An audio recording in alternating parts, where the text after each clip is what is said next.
Hey guys, welcome to another Q&A. This is Q&A number 4. Joined here with special guest Snorlax. Hi. Actually, when I used to play with my little plushie Snorlax when I was a kid, that was the voice I gave him. He'd be like, "Hi, motherfucker." I don't know. He was kind of like I applied a Cartman personality to Snorlax.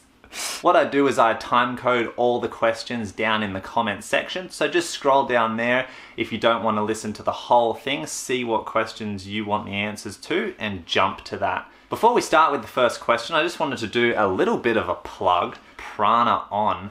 They have sent me protein a couple of times now, and they're a vegan supplement company that I think deserve a shout out because when I chose to minimize the amount of animal products that was in my diet, I thought the one place where I could definitely do that was my choice of proteins. Vegan proteins obviously aren't as developed as their whey counterparts. They can be very grainy, they can get really thick, they don't taste very good. This Prana company, which is Australian based, they make awesome vegan protein. The one I'm having at the moment is primal protein, mixed with some beta-alanine, some itchy, during the Q&A. I really like it, and I tried a few vegan ones and didn't like them so much. So this one sits at the top for me. And I wanted to just give them that little plug before I ran out because I have 2 bags of it and that's the last serve of it. A lot of other products aside from this primal protein, but that's what benefits me the most. Let's start off with our first question. What does the Dream Machine actually feel like?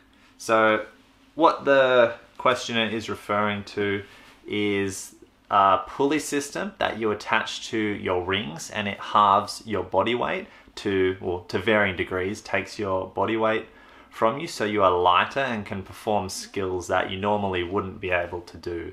And it really does feel like that because it's a harness that goes around you, so the weight's kind of taken off your hips. To have the weight taken off in that area feels quite realistic. So the Dream Machine is awesome if you can either make your own, which I think I've seen some tutorials on how to do it. I think Hayden Wiseman actually has one, so link if you want to do that. Definitely try it because it lets you hit the positions of more difficult skills easily. So it feels great.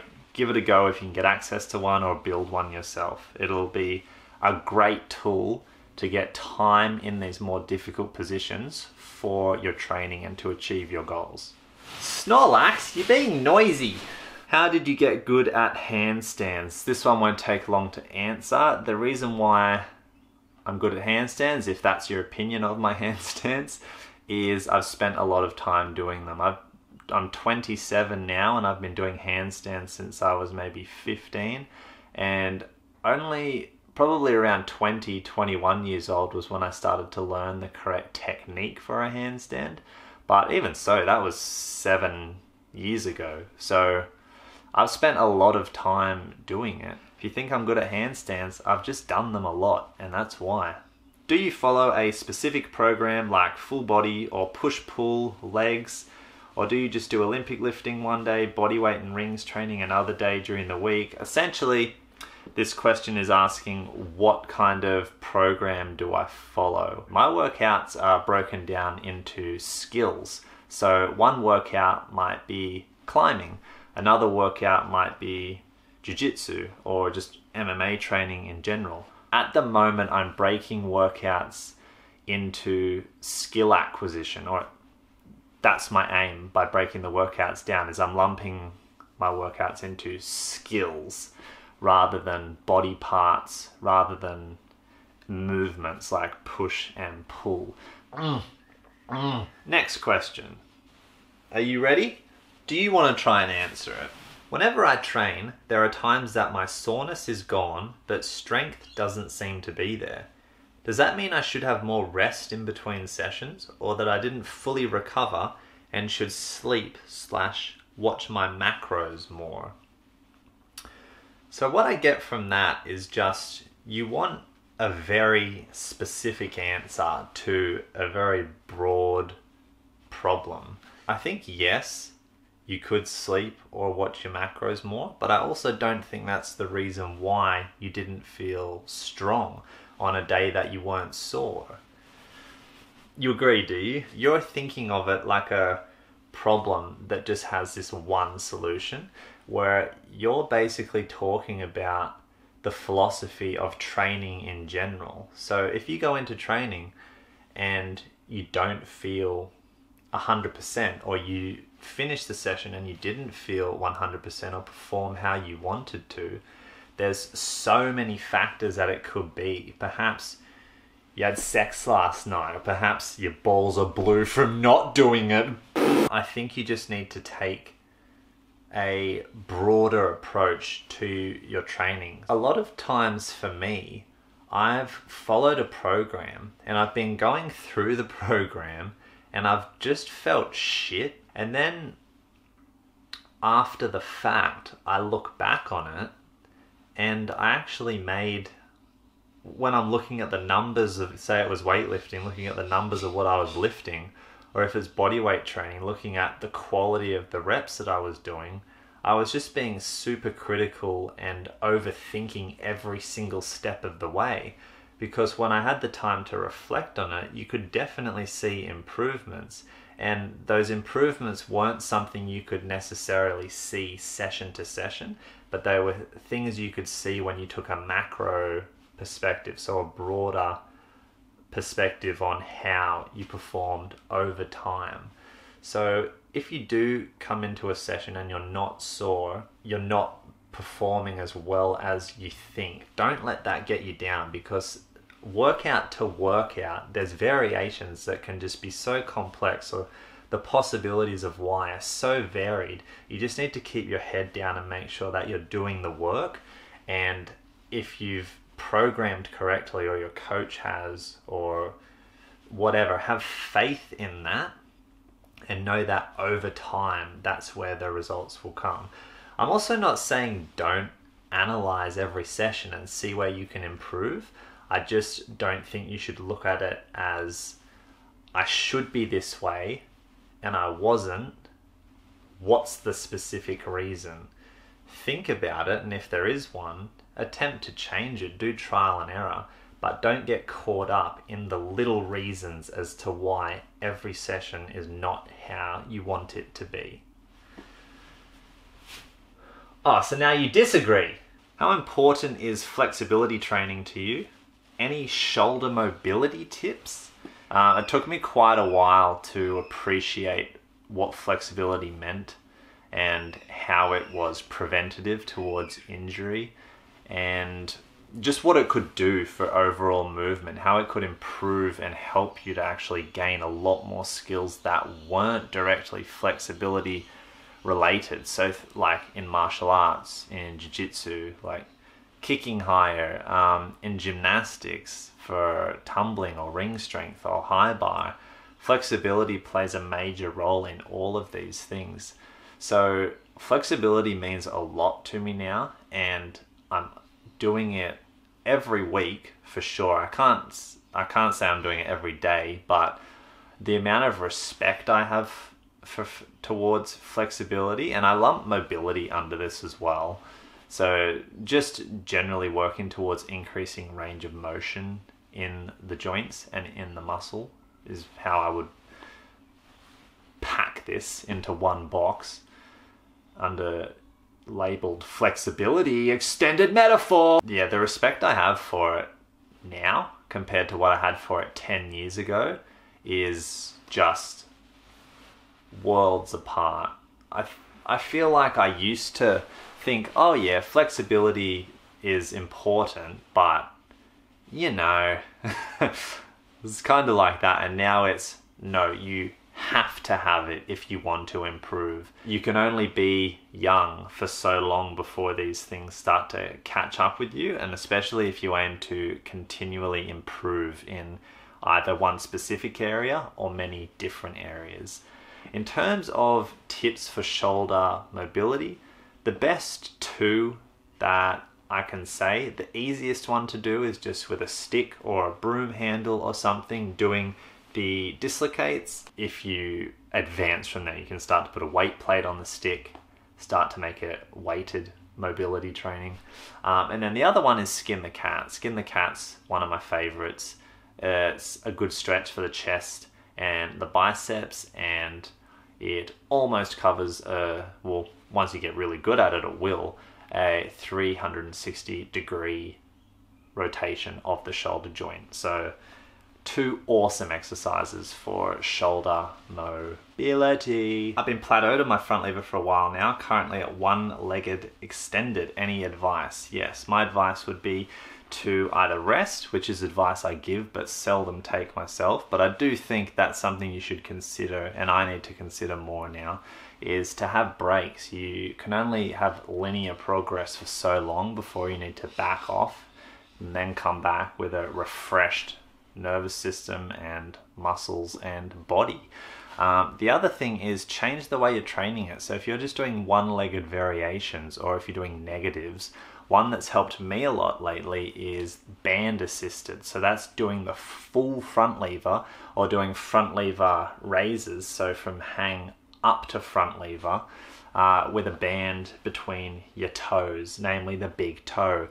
That has helped me a lot. And if I was doing negatives and was not progressing, I would swap over to doing band assisted. So either rest or change up the training a little bit, not necessarily thinking to do a harder variation. Actually think the opposite. Try easier variations, or in the case of the band, something that lets you spend time in your goal position but makes it quite easy for you so you can get time in the position. Do you even lift? I actually don't really at the moment. My lower back's been a big issue, and because I mainly do compound movements when I lift, the lower back's always brought into it. So I've had a while off of lifting now, but the back is getting better, and the first thing I want to get into is either or both deadlift and bench press. So it'd be great to hit another deadlift PB. I would be thinking 250 kilos, and for bench press it would be good to get 130 kilos. So to follow some programs that allow me to improve that 1 rep max, I would really enjoy, and that's what I'll be aiming for as I do even start to lift again. Do you think losing weight intentionally to support body weight training is a good idea? I mean, not from the point of being fat, but even being fairly lean. If you look at the absolute top bodyweight athletes, it's clear that their weight is usually pretty low. I'm talking about gymnastics, street workout, also tricking and other stuff. Does advantage of lower body weight may outgrow the potential downsides in a long run? Lower strength, less muscle mass. You know, I really think this is specific to what your goals are. So if your goal is to be the best gymnast or to be the best calisthenics athlete, it will definitely benefit you to have quite a low body fat. That comes across as common sense to me. If you have more goals than that though, where say weightlifting, it actually benefits you to be a bit on the heavier side, that's where you start to need a balance. How I would tackle that question for me personally is I don't really care. I like having a good body. I can appreciate aesthetics and all of that, but I've never been one to just aim for that. Most sports, aside from say sumo wrestling and other variations like that, benefit if you're just fit, you know, you don't carry excess body fat. I'm basically trying to say, no, it's not something that you should concern yourself with, but use common sense, where if that's all that you want to do, yeah, having a lower body weight will work. But if you have more goals than just body weight, then consider put your focus and attention on the progressions towards those skills and work towards it that way. Did you ever have trouble with overhead mobility for handstands, and how did you correct them? So no, I don't think I really had much trouble overhead, but to fix it and to work on improving my mobility, I would just do the handstand and aim on opening up that shoulder angle. The dislocates I mentioned with a bar before, when the questioner asked about tips for shoulder mobility, that also really helps open up your chest and therefore open up your handstand. Weak links in your kinetic chain and how you address them, particularly when working on a press, a planche, one arm chin. How have you addressed the weak links you may have had, if any? For me, I will do a skill and then try and break it down, see where I'm weak, be open to feedback. If there are specific things I need to work on, then they become part of the program. A good example would be the planche. Overall, big strength skill. Learn the technique was the first thing. Learn exercises that worked. And then breaking it down even further, you realize where you're weak. So in your core, for me, as well as the shoulder, I would go through the movement patterns of normal or neutral to the activated technique before I started doing the actual skill. In terms of the core training, core was also weak for me with planche, so there were core specific exercises added. Complex skills, you do them, you break them down, you are open to feedback, and you look where you specifically are failing, and you keep working the whole movement, but you also start to incorporate exercises that will address those weak points, either after a session to consolidate the strength or before to ensure that you're activating the right muscles during the movement. And last question is full planche. When? When, Snorlax? God damn it, when am I gonna get full planche? Why isn't it happening, man? Yeah, I decided not to put a date on that. I don't really want to put a date on any of these anymore. Specifically with, these strength-specific, high-demand strength skills.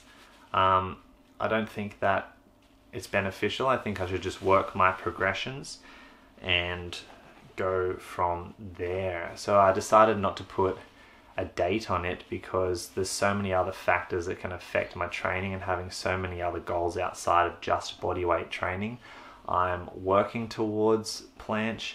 I'll keep you guys updated obviously with all progress, but because it requires a lot of dedication, very specific, very minimal, probably the wrong way to put it, but like minimal returns for the amount of effort you put in. At the moment, I would really like to dial in that straddle planche so I can just have fun with it and then kick it up from there. Whereas before I was just focusing on full planche and time in full planche position. Now I want to dial it back a bit and have a bit of fun with some of the easier variations and build it up from there, because the full planche I don't think will ever be a skill where I get it and I keep it. It will always be something where if I've got it, you better believe that I've been putting in the hours leading up to it to get it. And when I stop doing that, the skill won't be there. I just think it's that specific for me, given my body type, given my proportions, and given everything else I do. So that's why there's no specific date to it at the moment. And that rounds out the Q&A number 4. I hope you guys liked it. If you guys could just give a hand for our special guest here. Thank you for joining. I really appreciate that and everything that you're doing. Thank you. Like, I can feel that you have a lot of work to go for your planche. Thank you guys for watching. If you want to add any more questions, put them down in the comments section below. I'll answer them either in the comments section or in the next Q&A that I do. If you, I don't know, like, if you liked the video, you could maybe like it for sake, and you want to do it? He's gonna do it. Oh my god. Go Snorlax, don't be shy. Bang, mother. You can subscribe and I will see you for the next video.